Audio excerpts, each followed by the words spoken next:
menimbun gitu ya untuk persediaan kebutuhan mereka gitu. Nah, selain itu ada juga masa berburu dan mengumpulkan makanan tapi tingkat lanjut ya.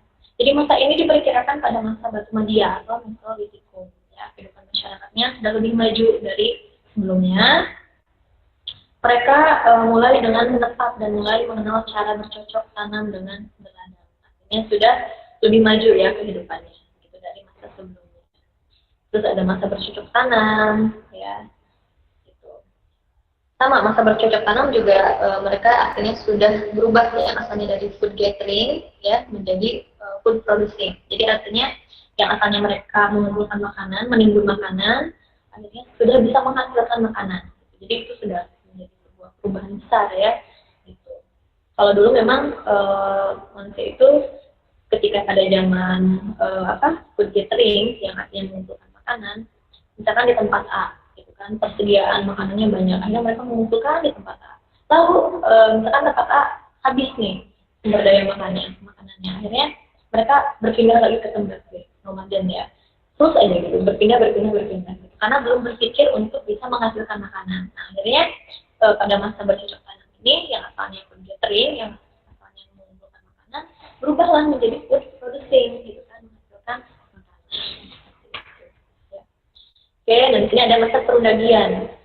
Jadi ini masa pada zaman perunggu dan peradaban masyarakatnya sudah lebih maju ya. Jadi alat-alat dan perkakas yang digunakan pun bentuknya sudah lebih halus gitu ya. Kalau yang awalnya kan masih kasar, bentuknya lebih halus lagi dari masa sebelumnya.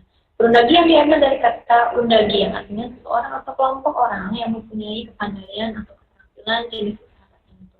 Misalnya pembuatan gerabah, gitu ya, lalu pembuatan perhiasan dan pembuatan sampan. Dan pada masyarakat pada masa perundagian itu sudah hidupnya menetap di perkampungan. Ini lebih modern lagi ya, yang lebih besar dan lebih teratur dari masa sebelumnya. Ya, jadi itu beberapa zaman ya, istilahnya fase-fase gitu. Oke, nah ini ada beberapa peninggalan budaya pada masa praksara juga dari sistem kepercayaan. Yaitu ada, kalau dulu kan masih percaya dengan makhluk halus begitu ya, terus masih animisme gitu, dan juga ada juga yang dinamis ya. Dinamisme itu kepercayaan bahwa benda itu memiliki kekuatan gaib. Jadi orang-orang dulu itu kayak percaya misalkan kayak pohon itu ada penunggunya gitu ya, itu punya kekuatan gaib tersendiri. Nenek moyang kita itu tidak terlepas ya dengan kepercayaan semua dan juga dinamisme. Lalu ada gotong royong dan musyawarahnya. Jadi contohnya nih saat membangun tempat tinggal atau tempat pemujaan, jadi masyarakat praksara ini sudah mengenal adanya musyawarah. Jadi pada zaman dulu juga sudah ada istilah musyawarah, sudah ada gitu ya. Jadi misalkan gini, musyawarahnya itu kalau mungkin beberapa suku yang masih ada istilahnya yang diketuakan itu atau misalkan kepala suku gitu ya, dan itu kan bagian dari musyawarah. Artinya masyarakat atau warganya itu memilih, misalkan di masyarakat itu memilih bahwa si A ini bisa diketuakan atau dijadikan sebagai orang yang dipercaya gitu. Itu kan pemilihan itu secara tidak langsung bagian dari musyawarah. Jadi misalkan bapak ini diketuakan gitu ya, lalu dia dijadikan sebagai pemimpin atau kepala suku misalkan, kan mengenai musyawarah gitu ya. Nah ini cara bercocok tanam ya. Ini juga ada masyarakat cara bercocok tanam dengan sistem ladang dan sawah gitu. Jadi masih sederhana sekali. Alat pertanian yang digunakan pun pada masa sekarang masih sangat sederhana, misalkan kayak biung, kisegi ya dan lain sebagainya. Nah ini juga ada masa pelayaran gitu ya, masa praksara telah mengenal ilmu astronomi yang digunakan pada saat berlayar. Jadi kalau nenek moyang dulu itu membaca iklim, membaca musim itu lewat astronomi atau lewat bintang gitu ya, ilmu bintang lah gitu. Jadi kayak misalkan bintangnya banyak nih di lautan, misalkan artinya bisa jadi pantai sedang surut atau sedang pasang dan lain sebagainya. Jadi mereka itu lebih mengenal ilmu astronomi. Ya. Belum kita mengenal secara modernnya mungkin BMKG ya gitu, tapi kalau dulu masih sistem. Ya. Oke, nah ini nenek moyang bangsa Indonesia. Jadi nenek moyang bangsa Indonesia itu berasal dari daerah Yunan, ya, dari Cina Selatan itu masuk ke Indonesia, yang mana mereka itu masih termasuk dalam rumpun bangsa Austronesia. Gitu ya. Dan bangsa Austronesia ini masuk ke Indonesia menjadi dua macam, ada Proto Melayu, ya, dan juga Deutero Melayu. Jadi ada dua. Oke, yang membedakan menjadi dua macam ya, tadi ada Proto Melayu dan juga Deutero Melayu.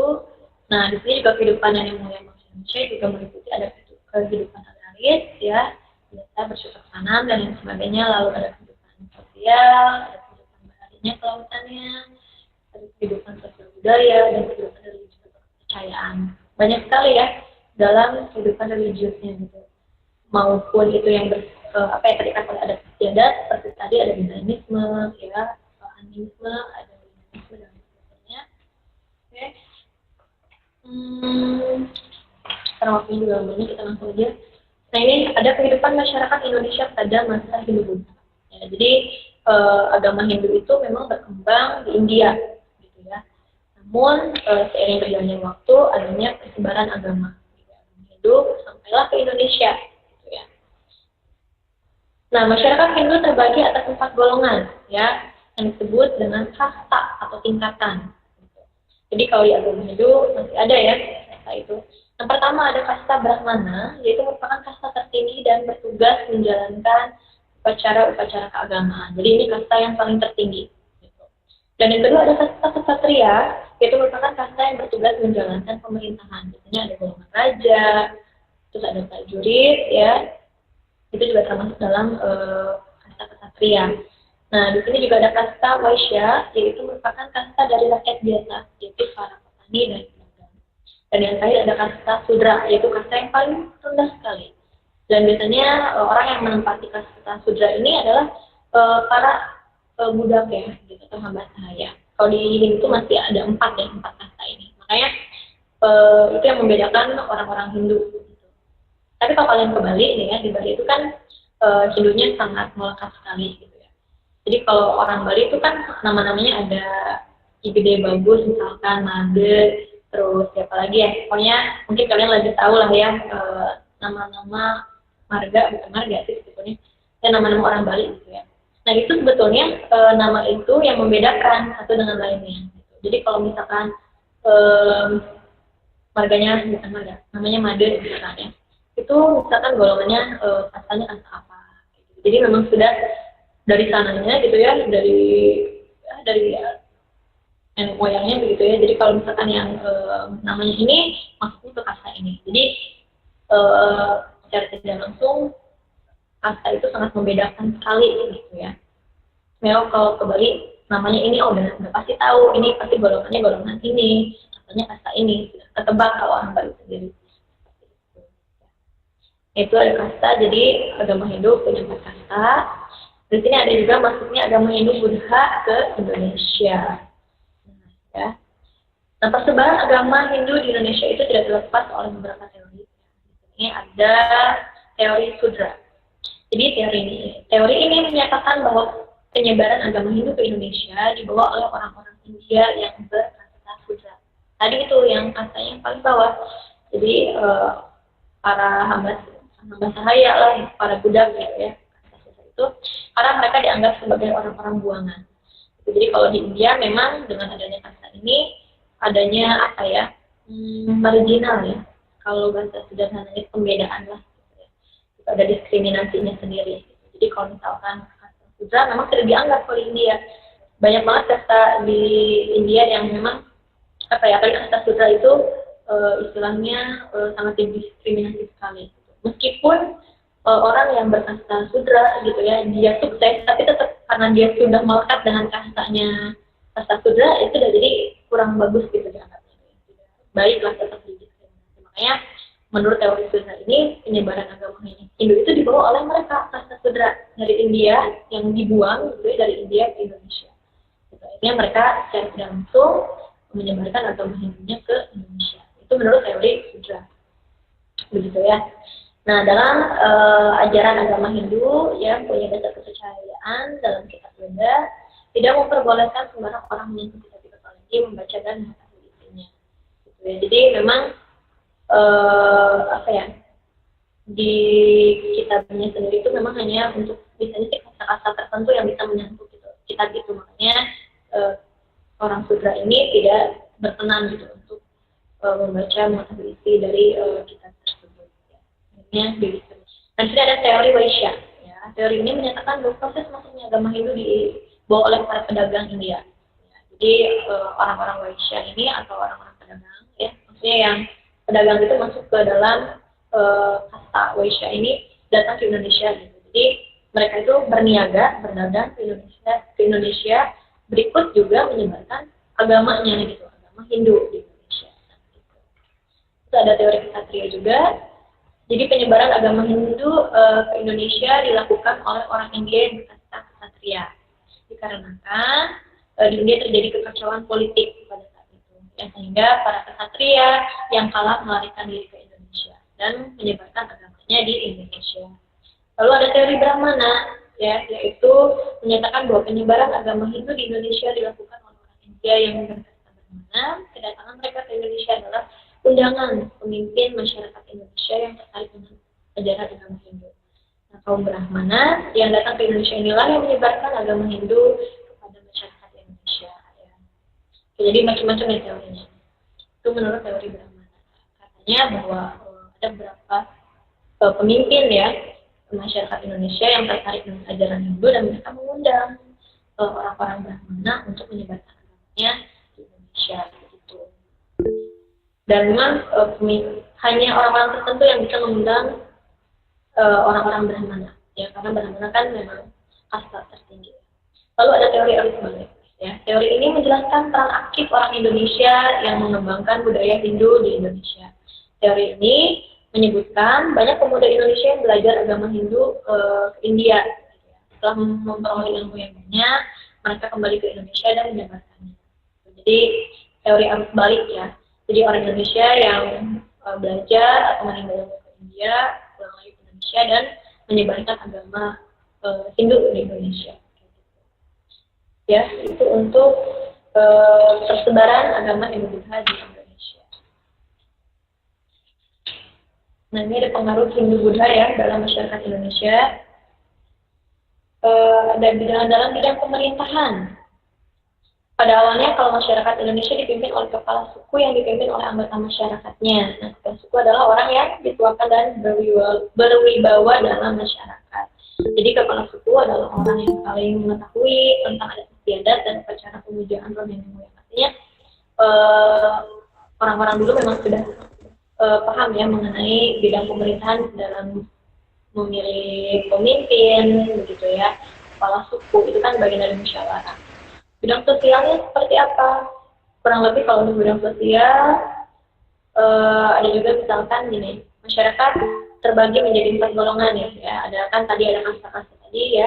Lalu, nah itu masuk ke dalam bidang sosialnya kayak kasta Brahmana itu pasti secara sosial dia itu kan menempati kasta paling tertinggi. Otomatis dia hanya bisa misalnya menikah pun biasanya per kasta ya. Kalau ibu salah, ibu maaf ya. Tapi yang tahu ibu biasanya kalau di Bali itu orang yang menikah itu harus satu kasta, jadi nggak boleh naik kasta ataupun turun kasta. Itu kan udah masuk dalam bidang sosial ya, sosial budaya.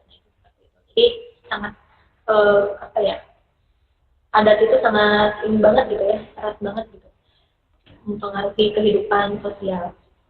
Kalau bidang ekonomi ya itu tadi perdagangan, niaga yang asalnya orang India datang ke Indonesia untuk berjualan. Itu kalau bidang agamanya ya tentu tadi persebaran agama Indonesia. Kalau untuk budayanya ada akulturasi ya, kebudayaan asli Indonesia dan kebudayaan Hindu Buddha. Misalkan terlihat dari beberapa seni bangunan, seni ukir, dan lain-lain. Yaitu untuk pengaruh ya dalam kehidupan. Nah, di sini ada beberapa kerajaan Hindu Buddha ya di Indonesia. Yaitu ada kerajaan Kutai ya, ini ada. Karena waktunya juga nggak banyak, jadi ibu sebutin aja, nanti kalian bisa review di buku paket ya untuk lebih banyak. Ada kerajaan Kutai, ada Sriwijaya, ada Tarumanegara, gitu ya. Terus ada Majapahit, Singasari, ada Kediri ya, Pajajaran dan sebagainya. Nah biasanya kalau Kutai itu kan dia identik dengan corak Hindu ya, atau agama Hindu gitu. Seperti Bali itu agama Hindu ya, kalau di Kalimantan atau Kerajaan Kutai kan itu Hindu. Kalau Sriwijaya yang ada di Sumatera itu bercorak agama Hindu Buddha ya, jadi campuran. Gitu. Ada Tarumanegara yang mana bercorak kerajaan bercorak Hindu juga sama. Itu untuk beberapa kerajaan ya. Tadi ini beberapa peninggalan sejarah bercorak Hindu Buddha dari peninggalan misalkan seni bangunan, ada patung ya, ataupun lebih tepatnya misalkan kayak candi gitu, lalu ada pertapaan, stupa ya, itu kan memang dipengaruhi oleh beberapa peninggalan Hindu Buddha kayak candi Borobudur, Prambanan dan sebagainya. Terus juga ada apa lagi ya? Kalau misalkan tulisan juga ada ya, huruf Pallawa juga sama, terus bahasa Sanskerta juga sama, itu pengaruh juga. Terus juga ada banyak, maksudnya ada relief, ada patung, ada kitab ya, ada kitab Soma, gitu. Kalau nanti kan bisa cari gitu juga ada. Nah, kita masuk ke penyebaran agama Islam di Indonesia. Nah, jadi seiring waktu semakin banyaknya orang Muslim yang berdagang ke Indonesia, jadi disitulah ya awal mula persebaran agama Islam. Nah, kita masuk ke agama Islam. Jadi banyak orang Arab dulu itu, saudagar Arab itu berdagang ke Indonesia, gitu ya. Terus mereka menyebarkan agamanya di Indonesia. Terus juga mereka menikah, gitu ya, atau disebarkan melalui perkawinan. Ya. Dan itu juga pendidikan juga sama ya. Pendidikan pun menjadi salah satu metode penyebaran agama Islam. Biasanya ulama, gitu ya. Ataupun membalik secara aktif itu menyebarkan ajaran Islam di Indonesia melalui pendidikan. Jadi selain dengan berdagang, adanya perkawinan, lalu juga ada pendidikan juga ya, itu juga masuk. Itu penyebaran agama Islam di Indonesia. Nah, oke, itu terus ada sistem politik juga pada zaman Islam sudah ada ya. Artinya dulu kan masih sistemnya raja. Biasanya sih kalau raja sendiri untuk apa ya? Nah, biasanya gini, seorang raja mempunyai kekuasaan dan pengaruh yang besar dengan memegang peranan penting dalam proses penyebaran agama Islam. Biasanya jika raja memeluk agama Islam, mau tidak mau biasanya rakyatnya itu akan mengikuti raja gitu. Jadi dalam sistem politik juga pada saat itu memang sama begitu ya. Agama Islam, raja memeluk agama Islam, rakyatnya mau tidak mau juga akhirnya memeluk agama yang sama. Ya, untuk kerajaan Islam ada kerajaan sama partai, ada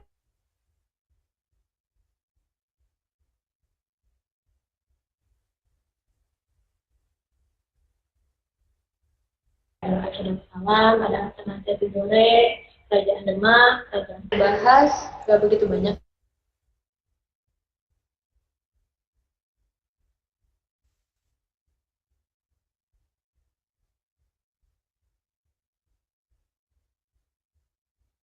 Karena waktu terbatas. Mungkin kalian ada yang ingin bertanya? Boleh? Jelasnya kalian bisa baca ya, bisa baca lewat buku karena IPS kan lebih banyak teori gitu. Jadi kalian nggak boleh malas baca. Gitu. Ya. Oke, ada yang bertanya boleh? Silakan. Jika barangkali mau bertanya. Kenapa? Paham atau enggak? Paham atau belum paham? Sedikit.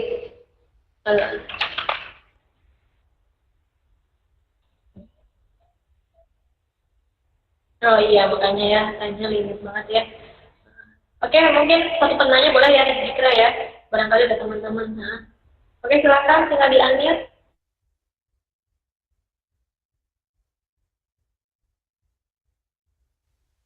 Bu. Barangkali ada teman-teman yang ingin bertanya. Yang misalkan, Bu, saya belum paham nih materi yang ini ya. Bu, aku mau nanya. Boleh, apa Fatimah? Soalnya apa aja, Bu? Kan katanya Bu nanya. Kalau ngasih pertanyaan gak usah yang nggak penting lah, Pak. Nggak guna banget, sumpah. Yang penting kalau mau nanya tuh. Yang nggak lucu, tuh, nggak lucu. Intinya untuk materi untuk nanti soal ya, PAT itu nggak akan jauh dari materi yang udah Ibu sampaikan, tapi ada materi tentang apa ya, kehidupan manusia sebagai makhluk ekonomi juga Ibu masukin, tapi dikit aja, nggak susah kok gitu.